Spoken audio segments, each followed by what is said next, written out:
Hello, I'm Mark Rees, and welcome to this extra special Halloween edition of my curious ghosts and folklore podcast, where in each episode I investigate a different, weird, and wonderful subject. And on this episode, I will be condensing the entire history of Halloween into one little pocket-sized podcast. Yes, the entire history of Halloween ever in less than an hour. And we will look at its origins. Can we trace it back to some ancient Celtic festival? What part did Christianity play? What part did Guy Fawkes play? And what about the traditions? Where did they come from? Where did trick-or-treating and costumes and jack-o'-lanterns come from? And most importantly, I think,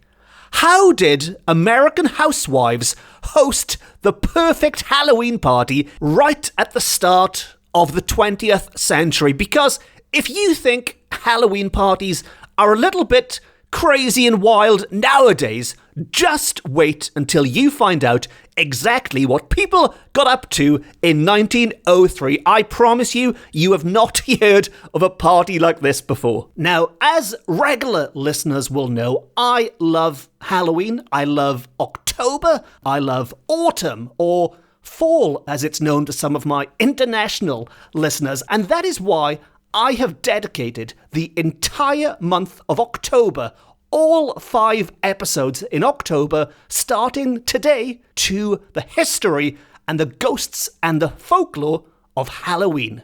And before we dive into this episode, because there is a heck of a lot to squeeze in to the entire history of Halloween, some of you might be wondering what the Welsh connection is with all of this, because this podcast is primarily dedicated to the ghosts and folklore of Wales, hence the name, Ghosts and Folklore of Wales. Well, there is indeed a Welsh Halloween, or there is certainly a celebration which takes place on October the 31st called Nos Calan Gaeaf. It's a wonderful Welsh language name, which means the night before the first day of winter. And one of the issues I have with talking about Nos Calan Gaeaf in isolation is that in the grand scheme of things, it's just one small part of the bigger picture. Nos Calan Gaeaf is one of the jigsaw pieces in this big spooky puzzle that is Halloween. So what I will be doing is that as we go through this history, I will point out here and there where the Welsh Nos Calan Gaeaf fits in to the bigger picture. And then on the next 2 episodes, I will zoom in and focus in specifically on the Welsh traditions. But for this episode, we are going global. We are going to look at the bigger picture. And that's enough waffling and build-up. Let us jump straight in to this wonderful story. And what I'd like to do is to do things back to front. Let us start in the modern day, because, you know, I like to be punk rock and alternative and do things the wrong way around. But if we start nowadays, Halloween is seen by many as an American invention. And that is kind of true, but not entirely. And America isn't the only country which is credited with inventing Halloween. It is also seen as an Irish invention. And again, it's correct to say that yes, so many Irish immigrants, along with many other immigrants, but a lot of Irish immigrants took their old celebrations and traditions to the New World with them. And it was in America they took on a life of their own and became the Halloween we know and love today. So is this teamwork? Is it a combination of Irish and American influences maybe? Well, once again, that is kind of true, yes. But it's slightly more complicated than that. Where it gets a bit murkier is that in Ireland, it can be traced back, apparently, to pre-Christian times, to an old Celtic festival, which is spelt Samhain, and if I'm pronouncing it correctly, it's Samhain, but it's spelled Samhain. And as mentioned, this is where it does get a bit murky because, to begin with, we don't even know if this festival did indeed influence Halloween later on. But assuming it did, there is also the equivalent in the other Celtic nations. So in Scotland and the Isle of Man, they are also celebrating Samhain, which was a harvest festival and marked the start of winter. But it doesn't end there. There's another group of Celts in Cornwall, in Kernow, over towards France, in Brittany, and of course, the country I am talking to you from now, in Wales, in Cymru, where October the 31st was known as, and is still known as today, as Nos Calan Gaeaf.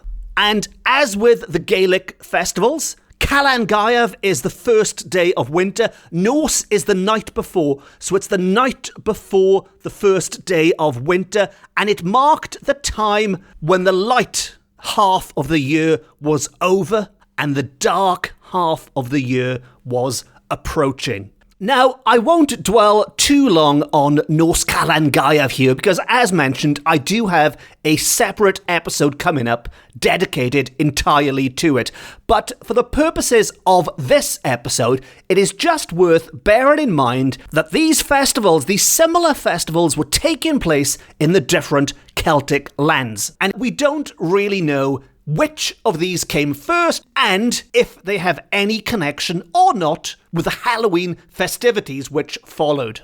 But what we do know, and it's nice to have some certainty after all those ifs and buts and maybes and ums and ahs, is that Christianity certainly put its stamp on things, and we could say somewhat ironically, because Christianity and Halloween haven't always had a great relationship together, shall we say.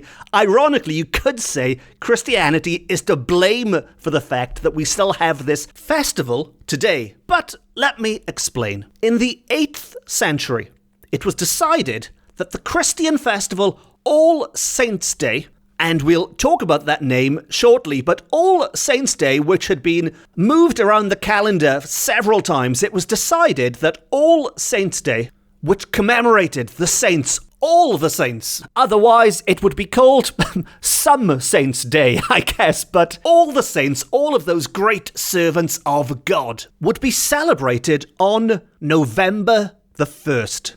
November the 1st, the day after all of these Celtic people had their big harvest festival. Now, there are some people who say this is no coincidence. Obviously, they chose this date to put a Christian stamp on this pagan, superstitious event which celebrated all of that stuff we no longer want people thinking about. And that explains some of that connection between modern-day Halloween and these ancient festivals. But there are others who say that no, this ancient festival had nothing to do with ghouls and ghosts, and the date chosen by the church had nothing to do with trying to stamp it out. But for the purposes of this episode, what is important is the fact that it was called All Saints' Day, not Some Saints' Day. And it was also known as the Feast of All Saints, Hallowmas, and All Hallows' Day. Now, I'm sure you are one step ahead of me here, but if not, All Hallows' Day on November the 1st, well, the night before, as with the Welsh Nos Calan Gaeaf, would be the night before All Saints' Day, which made it All Saints' Eve or All Hallows' Eve. And we all know how the human race likes to shorten things, to make things easier to say, the way people say lotto instead of lottery, or chippy instead of chip shop, or the one that really drives me mad when I go shopping, cheese instead of macaroni cheese. But anyway, this isn't the time or the place for me to have a rant about abbreviating food names. Back to Halloween. The name is shortened, so from All Hallows Eve, and they begin by saying, look, we don't need that first word, get rid of that one. Hallows Eve is much better, and as I'm sure you are getting already, when you say these words quickly, like I am in my quick Welsh tongue, in my Tafod Cymraeg, if you say Hallows Eve quick enough, it does morph into a new word, Hallows Eve. And before you know it, you wake up one day and everyone is calling it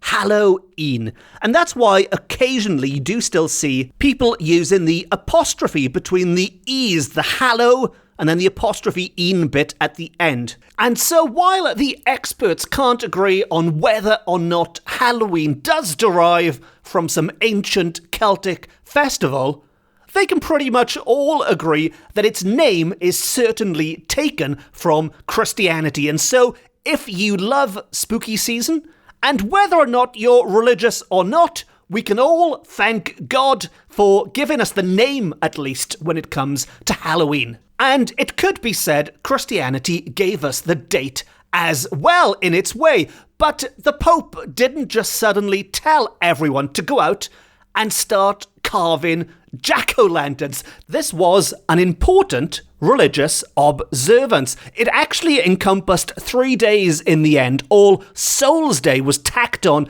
as a third day, and these 3 days back then, as they are now to many people in the world, remained important dates in the Christian calendar. So what happened between then and now? In the centuries in between, where 3 days of religious ceremony became this anarchic event where we all dress up as ghouls and ghosts nowadays. Well, we know over the centuries it was certainly a time for getting together, having a drink and a piece of cake, even if that was in a church kind of a way, nothing too crazy like nowadays. And in the late 16th century, William Shakespeare, the great bard, and yes, I love any excuse to shoehorn William Shakespeare into my podcast, but William Shakespeare's play, The Two Gentlemen of Verona, did indeed name drop Halloween. Well, not Halloween directly, but when Speed, the character Speed, was analysing love, a very important topic in Shakespeare's plays, when he was analysing love, he said, "Watch like one that fears robbing, to speak pulling like a beggar at Hallowmas." Or to translate that last bit into a bit more modern day English, he is saying that the lovesick whine like a beggar begging at Halloween. And I'm sure you're already ahead of me on this one as well, but as we can see, if Shakespeare in the late 16th century was connecting begging with October the 31st, how that tradition might have morphed into something that we continue to do today. Now, William Shakespeare wrote that at the end of the 16th century, and it was right at the start of the 17th century. In 1605, in fact, that a very important event in British history took place. And we've spoken a lot about the Celtic nations in Britain and Ireland, but until now we haven't really looked at England. And I think this is England's big contribution to what America would do with Halloween many years later in that big melting pot. And it is also why we have the rhyme, remember the 5th of November, gunpowder, treason and plot. Yes, it was on November the 5th, 1605, that a dastardly gunpowder plot to blow up the King of England and his Parliament was foiled. And as a result, from that day forth, November the 5th became a day of celebration, and it would be known as Guy Fawkes Night.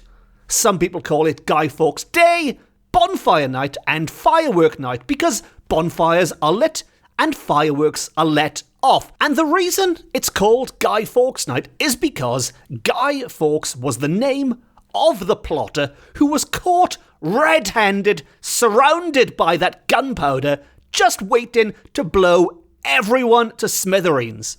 Now, as mentioned, he was unsuccessful, which is why we celebrate that day today. And I don't want to dwell too long on Guy Fawkes Night here because I've got another episode all about it coming up in November. But this is a Halloween episode, and I think it's important for us just to bear in mind that this annual celebration did steal some of Halloween's thunder because it took place just a few days afterwards, 5 days after October the 31st. There were lots of similarities. It was this nighttime autumnal event with bonfires and festivities, and of course, this had, for some people, a patriotic nature to it, a patriotic slant, and it was sponsored by the state. So you could say, for some people, it became more important and took priority and took the place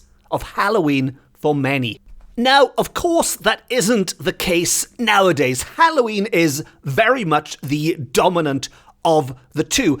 But who knows, maybe in an alternative reality where America didn't get its hands on this celebration and transform it into what we have today, maybe Guy Fawkes Night would have emerged as the leading autumn get-together. I don't know, it's all a bit hypothetical now, but while they are both still celebrated, Halloween really is seen as that global one which dominates our media and our culture and, of course, the sweet/candy aisles of our supermarkets. Anyway, that's enough about gunpowder, and that's enough about Britain and Ireland and Europe, actually. Let's all hoist the sails and set off across the Atlantic to the new world, to that distant land, that new paradise called America. And as we've touched upon briefly, the Irish are credited with taking this annual celebration to the United States with them when they emigrated en masse. But I think it's worth remembering that America is, of course, this wonderful melting pot of cultures, and it was almost like America threw all of these ideas into a cauldron, mixed them up, and the end result is this incredible festival we know and love today. So let's take a quick look at exactly what the Irish and everyone else in the world took to the New World with them. There were, of course, many Germans there, and Germany has its own wonderful festival, Walpurgis Night, centered on witches and the devil, but has so many similarities with Halloween that you could easily see them being absorbed into one unique night. You have those from Catholic countries, because this was, let us not forget, All Hallows Eve, Hallowmass, all 3 days are sacred days, and those from Spain or Italy or wherever they came from would be very familiar with celebrating Hallowtide, All Saints' Eve, All Saints' Day, and All Souls' Day. And if we turn our attention back to the British again, and probably the English in particular, we've already spoken about Guy Fawkes Night, but once they arrived in America, they brought some other beliefs with them, and there's no getting away from the influence of the Puritans, who brought with them this God-fearing phobia, I guess you'd call it, almost a paranoia to those who did the devil's work. And the most prominent of those people would usually be women, and those women would be condemned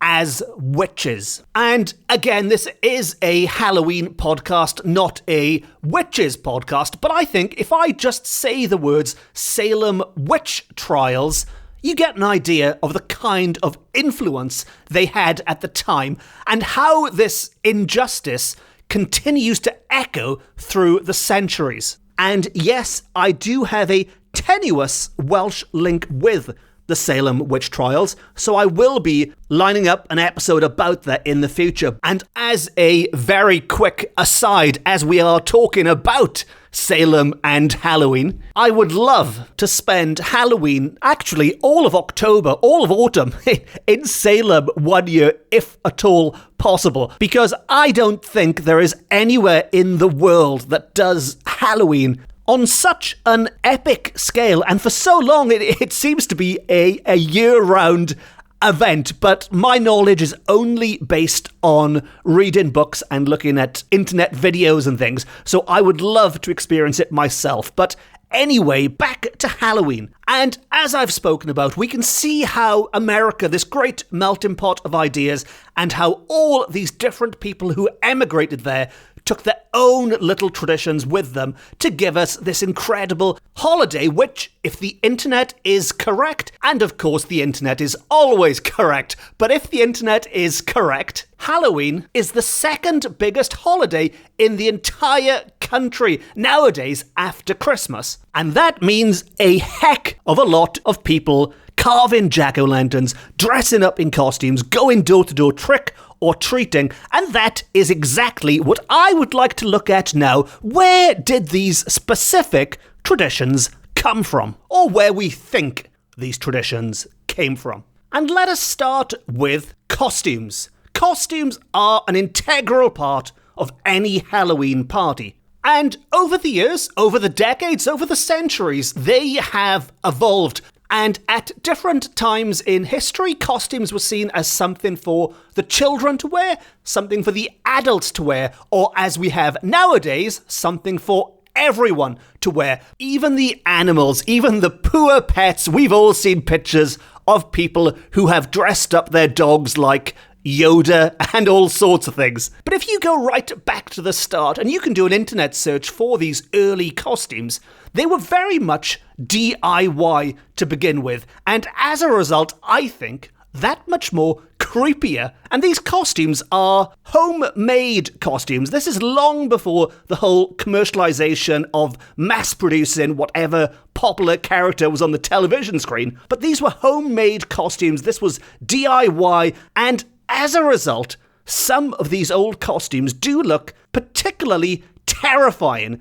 Not because they look like some outlandish demon from the fevered imaginations of H.P. Lovecraft or something. Quite the opposite. It's the banality, the normality of these constructions, just made with some old rags, discarded pieces of cardboard, maybe some very crudely carved vegetables, and it all looks a bit, I mean, the images I'm looking at right now, they're almost, they look like the villagers in The Wicker Man, but they've slightly melted and they've put less effort into getting dressed for this particular May Day festivity. But don't take my word for it. Get on the internet to do a search for old Halloween costumes, the good old turn of the 20th century black and white photos, and they will send a shiver down your spine. But things have moved on in leaps and bounds since then. You no longer need a pair of scissors and a pile of discarded old clothes to make a costume. You can pick one up off the shelf just by popping to your local shop. It's that easy. And did you know what the most rented Halloween costume of all time is? And this amazed me. The most rented Halloween costume of all time, which I assumed would be what, maybe Dracula? Maybe something tied in with a big film franchise, maybe Darth Vader or somebody. But no, the number one most rented Halloween costume ever, by all accounts, is simply a gorilla suit. Not the most horrific, although I wouldn't fancy bumping into a gorilla on the street, but hardly Freddy Krueger levels of scary. Just a gorilla, although maybe, and this is just off the top of my head, maybe this has some connection to when King Kong was a huge film. Maybe it's continued from then, I don't know. But anyway, if you are stuck for an idea this year, it's probably best to avoid the gorilla suit because there's going to be a lot of them out there.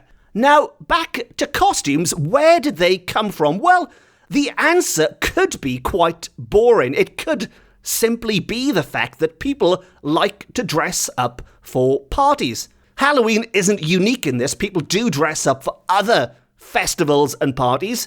Maybe it's just something that people started doing, it caught on, it became a tradition, and that's it, maybe.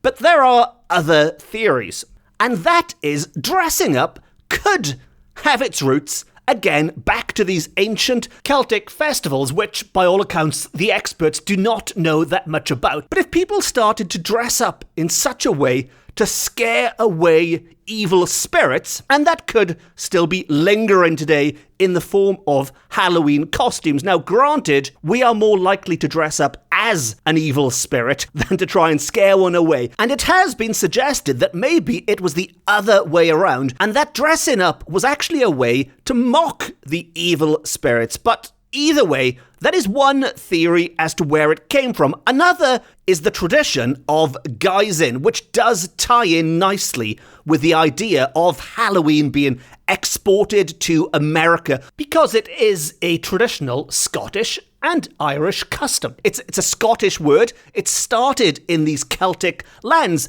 and certainly in the 19th century, and possibly before that, children would go door to door in disguise, sometimes wearing masks known as false faces, and they would ask for nuts and for apples and treats for their Halloween parties. Now, it doesn't take a huge leap to see how this could be continued nowadays with people dressing up and going door to door. And that is not all, because when these geisers went door to door, they would carry with them a lantern. A lantern which was carved from a root vegetable, which appeared to have a face on them. A glowing, grinning face with a candle behind its eyes, which leads us very nicely into our next tradition, that of the jack-o'-lantern. Now, this is, I think, the most single iconic image of Halloween. Yes, there's witches and bats and cats, and even those little candy corn pieces of sweets/candy, which I have never ever tasted because they are not available outside of the US, or certainly not in Wales in the UK. So if any of my American friends listening fancy sending me some for Halloween, please do. But all of these things, yes, they symbolize Halloween, but nothing says October the 31st like a grinning, carved pumpkin flickering away on the windowsill or on the doorstep, on the porch, just waiting to greet any unsuspecting victims who pay you a visit on that night. Now, as with the costumes, we've mentioned that in the Gaelic countries, people might carry a carved root vegetable with them to illuminate the way. And this tradition, by all accounts, goes back a long time, and it wasn't exclusive to just the Gaelic countries. When it comes to Halloween traditions, it can also be found in England and in the other Celtic countries like Cornwall, and yes, in Wales. And each country would use whatever root vegetable was most readily available. So in Scotland and Ireland, they might carve a turnip, and they took this tradition to America with them. In Wales, we carved a swede. And this isn't some long-forgotten ancient thing. When I was growing up in the 1980s, which, okay, granted, might be a long time ago for some listeners, but it's not centuries ago. And back in the 1980s, we were still carving swedes then. Pumpkins were not mass-produced and readily available in the supermarkets like they are now. We had to depend on whatever root vegetable was available. Now, of course, pumpkins have become the standard in more recent times, and we can thank America for that, because I'll be honest, as patriotic as I am, and as much as I love being Welsh and carving a Swede, it stinks. It absolutely reeks, and it's bloody hard work. You need He-Man muscles to carve these things. Carving a pumpkin is much more fun. It's much easier. It looks better. So thank you, America, for that bit. Halloween is much better. And I am assuming the reason America chose the pumpkin is purely, as with all the other countries, that was the most readily available thing to carve up. And luckily it was, because fast forward to the 1970s, a man called John Carpenter came along and further immortalized that pumpkin as the symbol of Halloween in a film called, you guessed it, Friday the 13th. No, it wasn't. That was a rubbish joke. It was Halloween, John Carpenter's Halloween, released in 1978. Possibly my favourite horror film ever. But very quickly, before we move on from jack-o'-lanterns, I did touch upon the Welsh jack-o'-lantern, which was traditionally made from a Swede. And next week's episode of this podcast is going to be dedicated entirely to the Welsh jack-o'-lantern. And no, it's not some cute and cuddly thing that you put on the porch like a normal jack-o'-lantern. The Welsh jack-o'-lantern was a dreaded ghost. It lured travellers to their doom in some quite horrific ways. But as I said, all will be revealed on next week's episode. And as always, the best way to make sure you don't miss an episode, and notice how I am going to very smoothly shoehorn a quick reference to subscribing in here, but the best way to make sure you don't miss any of these Halloween specials, because there are 5 of them. This is just the first one. There's another 4 on the way over the next 4 weeks, and so if you are enjoying this and you would like to catch all of the others, please consider hitting the subscribe button and you will have the best Halloween ever as a result. Anyway, back to this episode. And we've spoken about how these geysers would wear costumes, how they would carry lanterns with them, maybe carved into evil-looking faces. And that's not all, because they would also, as they went door to door, ask for food. They were asking for treats, which leads us very nicely into our next tradition, the idea of trick-or-treating. And I think this is something, again, we really can say America did put its stamp on, because, again, just going back to my childhood a million years ago in the 1980s, but we didn't say trick-or-treat back then. We went door to door, we dressed up, and we carried our jack-o'-lanterns, and we simply said, Happy Halloween. That was it. No trick-or-treat. No punishment for those who gave us nothing. And we expected money rather than sweets/candy. But there you go. In America, it's a different story. Although this tradition did not start in America itself, by all accounts, it was just over the border.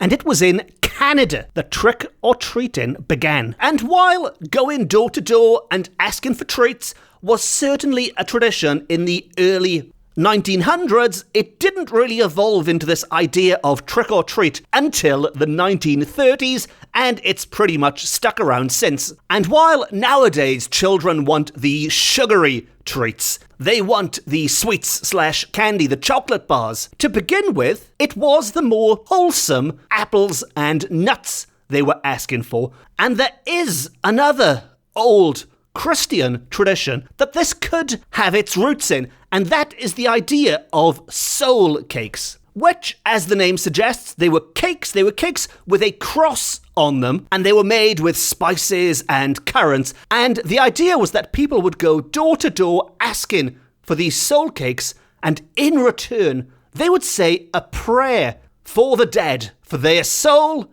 hence the name soul cakes. This was very much a transaction. Give me a cake. In return, I will say a prayer for the souls of the dead. Both parties get something, unlike today, where it's a case of give us some sweets, or we throw eggs at your house, or wrap the place in toilet paper, or something, some kind of prank, some kind of game. And that does lead me very nicely into the next tradition I'd like to look at. And that is, of course, Halloween games.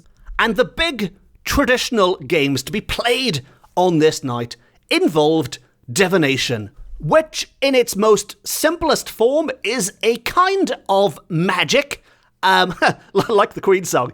Divination, it's a kind of magic, and it can be used to tell the future. And it was mainly young people, young adults, and of those, young women who attempted to divine the future. And the reason for that is a lot of these spells, if you want to call them that, could only be cast on October the 31st, and they would reveal to you some intimate details, some romantic details about your future love life. Who are you going to marry? Will they be tall? Will they be short? Will they be rich? Will they be poor? Will they be whatever question you want the answer to? You can find out using divination on Halloween. And as a quick example of the kind of divination that you could perform is the test of naming bedposts. Naming bedposts is the name of it. And this I'm going to quote from quite an influential book on American Halloween traditions dating from way back in 1903, right at the start of the 20th century, when really America caught the Halloween bug. And this was in Werner's Reading and Recitations.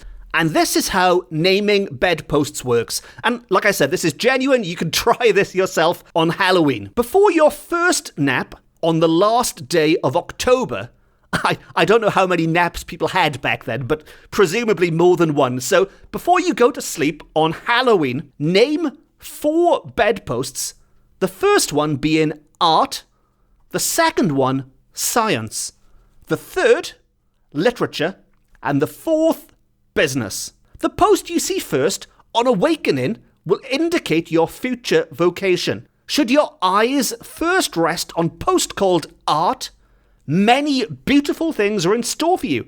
If science post is first seen, you will acquire deep learning, etc. Be sure not to get the posts confused. Remember the order in which they have been named. So that's quite an easy one, really. Although I don't know how many of us have bedposts nowadays. Maybe you'll just have to name the wheels at the bottom of the bed or something instead. But if you name them art, science, literature, business, you will reveal your future vocation. Who needs careers advice in schools, when you've got old American books of Halloween traditions? And as we're looking at Werner's, I do absolutely love this book. And if anyone does sort of seriously want to look into the history of Halloween, I can recommend picking up a copy. But at the start of this book, it has a Halloween program which the hostess, and this is 1903, so yes, it's always the women who are assumed to be in charge of these affairs, but this is a guide for the hostess with which she can plan definitively her evening's entertainment. So if you want the perfect Halloween party, you need to follow these steps. And it also stresses, before I give you this list, no game should be continued after the fun has reached its height. So I don't know what the heck was going on in the early 1900s in America, but it sounds like the parties were quite wild if they had to put a stop to games that people were no longer enjoying. So the hostess, so she can carry out her whole evening rapidly and without a hitch, should do these 10 things in this order. Number 1, the reception and the introduction of guests. Nice and straightforward, that one.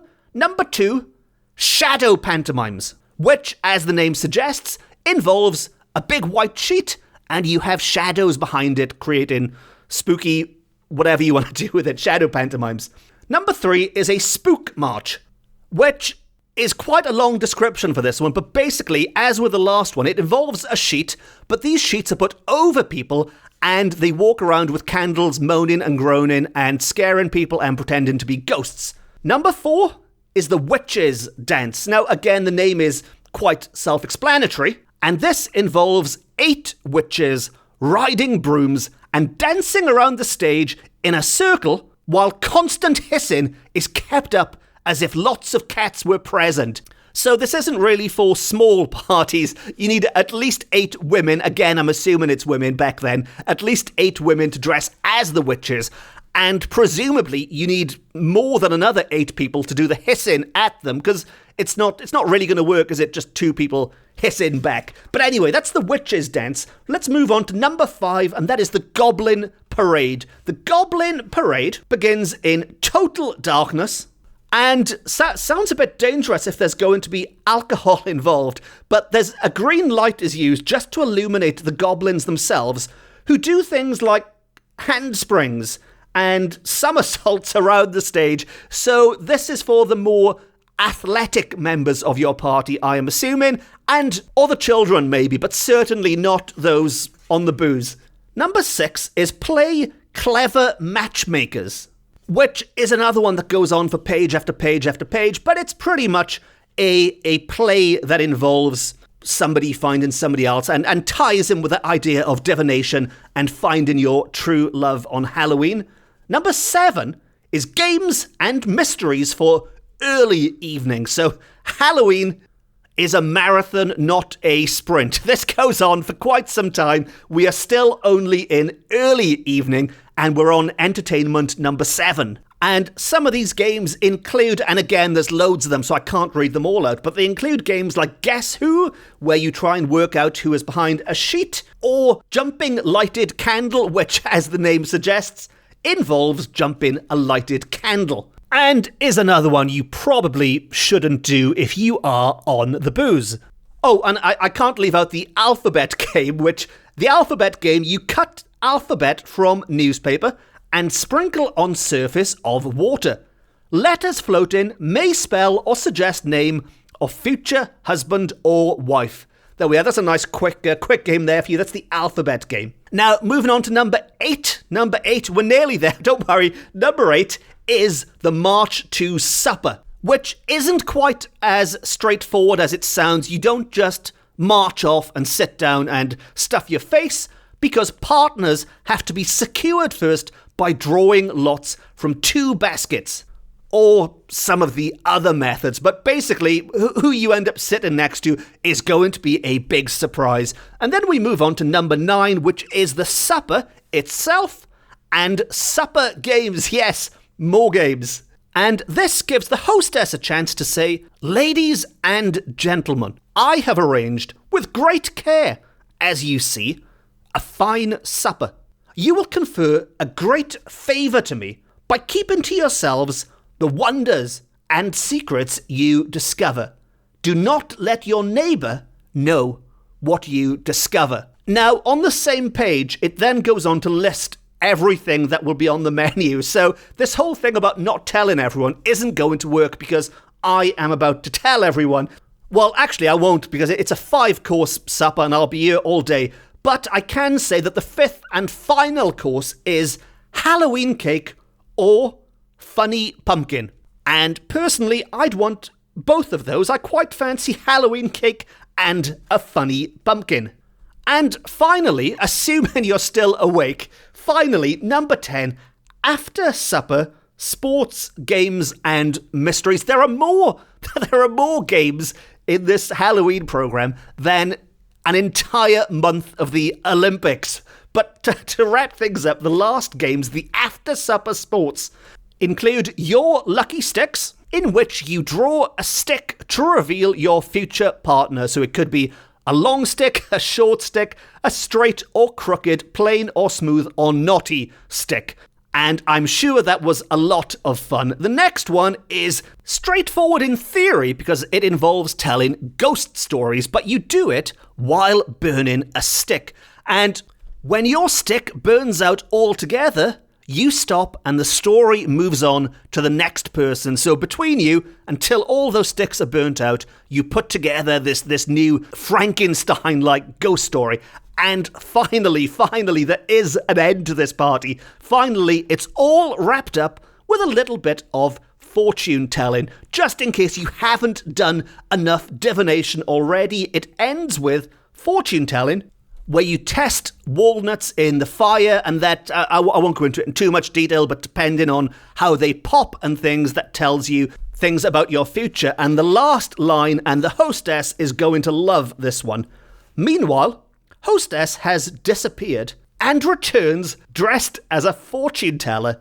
She offers to tell fortunes or read character. So just when you think this is the end, we're all going home, I can kick these people out of my house, no, you have to go and get changed one more time into a fortune teller and then go around telling everyone their fortunes. Happy Halloween, hostess. And I would love to know if anyone still celebrates in that way. Or maybe, after listening to that, You've been scribbling away, writing down the instructions, and you plan on doing so. If so, please get in touch. It's always good to hear from people. Track me down on social media and let me know what your plans are for Halloween, or just what you thought about this episode, or if you just want to say hello or happy Halloween. I'm quite easy to find. All the links to my social media profiles you can find on my website, or you can just do a search for Mark Rees and put the word Wales or ghosts in, and I will pop up at the top on all of the main social media sites, so Twitter and Instagram and Facebook and that lot. All of which very nearly brings me to the end of this whirlwind tour through the history of Halloween. Not quite yet, because I've got one more surprise up my sleeve before I say goodbye. But just very quickly, this has only been a whirlwind through the entire history. The next couple of episodes are going to focus in much more detail on Nos Calan Gaeaf, the Welsh Halloween, on that old Celtic festival, and the final one, the fifth and final one, on October the 29th, is going to be my online book launch for my new, shiny new ghost book called Paranormal Wales. But before we get to all that, let's wrap up this episode first. And I referred to the Werner's Reading and Recitations book, that wonderful American book from the early 1900s, which I think is one of the definitive books on Halloween in the good old days. Or, well, that's a matter of opinion, but certainly in the good early days. And as I was flicking through it, I noticed that the very first page opens with a poem. And I do love wrapping things up with a poem, so I am going to end this episode with a verse entitled simply Halloween, which was published in 1903 in the Werner's Halloween book. And before I do so, it just leaves me to say thank you very much for listening. Diolch yn fawr iawn am gwrando. I've been Mark Rees. This has been my Ghosts and Folklore podcast, beaming to you from Wales to the entire world. And it's the best, it's the beautiful, it's the only Ghosts and Folklore from Wales podcast. And on that note, Halloween. always good to clear the throat before reciting poetry, I find. The night wind whispers, ghosts! They are waiting for their hosts. The waning moon is weary and will not be up till late. Already there are shadows at the gate. A word, half-heard, that is whispered in your ear, and a presence that is felt when no one else is near. Have you been along the corridors alone, all alone, and listened to the wind up yonder making moan? Have you thought about it all, the footfall in the hall, that comes and goes, with the measure of a heartbeat of a life that ebbs and flows? The end. And I'll be honest, I felt a little bit like Jack Skellington reading that, but there you go. I hope you enjoyed. Until next time, Nos Calan.